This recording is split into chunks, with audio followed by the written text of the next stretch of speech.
जी, 21-22 को है, एक हादसा, 2 हादसा, उसी का हम लोग सब देखने के रहे हैं। अभी जा रहे हैं कल्याणी निवास भी। सब व्यवस्था ऑलमोस्ट हो गई है, तो उसी का देख रहे हैं। जी। महारानी खुद इंतजाम करके गई है, हमारे मरने के बाद कैसे कर्म होगा, फंड्स दे करके गई है, सब उन्हीं को दे करके गई।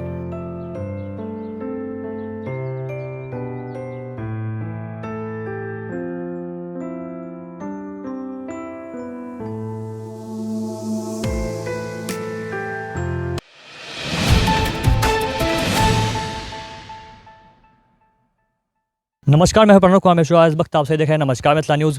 इस वक्त हम दरभंगा कल्याणी निवास पर इस वक्त हम मौजूद हैं और जहां पर जो है युद्ध स्तर पर जो है महारानी के श्राद्ध कर्म को लेकर जो है तैयारियां चल रही हैं। और सुनने में ये भी आ रहा है कि एक मतलब इस सदी में जो है मतलब कई सालों बाद जो है दरभंगा के इस श्राद्ध कर्म में जो है कई घरानों की विरासतें जो है इस दरभंगा में एक बार फिर मौजूद होंगी। आइए तो जानते हैं इधर के परिजन से, राज परिवार के परिजन से कि कैसी क्या तैयारियां श्राद्ध कर्म को लेकर चल रही हैं। नमस्कार, मैं प्रणव कुमार मिश्रा, सहयोगी शिवशंकर के साथ कल्याणी निवास दरभंगा। इस वक्त हमारे साथ युवराज कपिलेश्वर सिंह जी मौजूद हैं दरभंगा राज परिवार के। और कैसी क्या तैयारियां महारानी के श्राद्ध कर्म को लेकर चल रही हैं?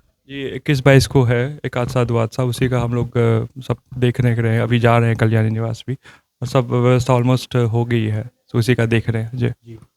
जी, युवराज कपिलेश्वर सिंह के द्वारा जो है लगातार जो है धरोहरों को बचाने का प्रयास कार्य किया जा रहा है। लेकिन सर जो दबाव जो आता है कि इस धरोहर को बचाया जाए, उस धरोहर को बचाया जाए। पहले तो राजा को टैक्स आता था प्रजा से, लेकिन अब तो टैक्स नहीं आता है। We have very limited resources, so अब काम बहुत है।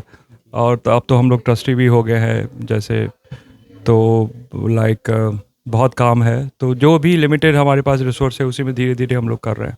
सुनने में आया है कि कई घरानों की विरासतें जो है दरभंगा राज एक बार फिर पधारेंगे, उसके लिए क्या कहेंगे? हाँ, हम लोग अभी इनवाइट दे रहे हैं। देखिए, डुमराव जी को बोले हैं, जो महाराज को बोले हैं, और ही इज़ इन देहरादून, तो वो ट्राई करेंगे। और भी हम लोग अभी कर रहे हैं प्रयास। सुरक्षा की कैसी क्या तैयारियां, क्योंकि सर कई घरानों की विरासतें रहेंगी, कई राजनेताएं मौजूद रहेंगे उसके लिए। Security guards will be there, right. और इसी बीच इस वक्त हमारे साथ एक बार फिर रत्नेश्वर सिंह जी मौजूद है, जो कि उनके सबसे बड़े पोते हैं।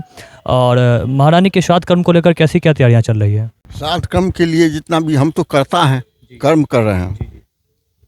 और श्राद्ध कर्म से रिलेटेड जितना भी तैयारी है, वो भार है उनका उदयनाथ झा का, जिनका नाम विष्णु जी है। और महारानी वो जैसे सुनने में आता है, महारानी खुद इंतजाम करके गई है, हमारे मरने के बाद कैसे कर्म होगा, फंड्स दे करके गई है, सब उन्हीं को दे करके गई। और सुनने में आया है कि कई घरानों की विरासतें जो है एक बार फिर दरभंगा राज पधारेंगी कई सदियों के बाद, तो उसके लिए कैसे क्या है? उसके लिए इंतजाम हो रहा है, इधर भी कर रहे हैं, ये भी कर रहे हैं, विष्णु जी भी कर रहे हैं। और उस तरफ जो है सो राजेश्वर सिंह, कपिलेश्वर सिंह भी कर रहे हैं उस साइड में। तो मतलब दोनों तरफ अलग अलग हो रहा है? नहीं, एक ही साथ हो रहा है, लेकिन मतलब एक ही साथ हो रहा है। इसमें यह है कि जो कुटुंब हैं हमारे, उनका इस तरफ हो रहा है, अब वीआईपी का भी इस तरफ हो रहा है, और जनरल जो है सो उस तरफ हो रहा है। जी, इस वक्त हमारे साथ रत्नेश्वर सिंह जी मौजूद थे, जो कि महारानी के सबसे बड़े पोते हैं और जिन्होंने जो है कई सालों तक जो है उनकी देख रेख की है। महारानी कामसुंदरी देवी, जो कि दरभंगा राज की अंतिम महारानी थी और महाराजा धिराज सर कामेश्वर सिंह की पत्नी थी। 1962 चाइना भारत युद्ध के दौरान जो है उन्होंने 15 मन सोना यानी 600 किलो सोना भारत सरकार को दान में दिया था।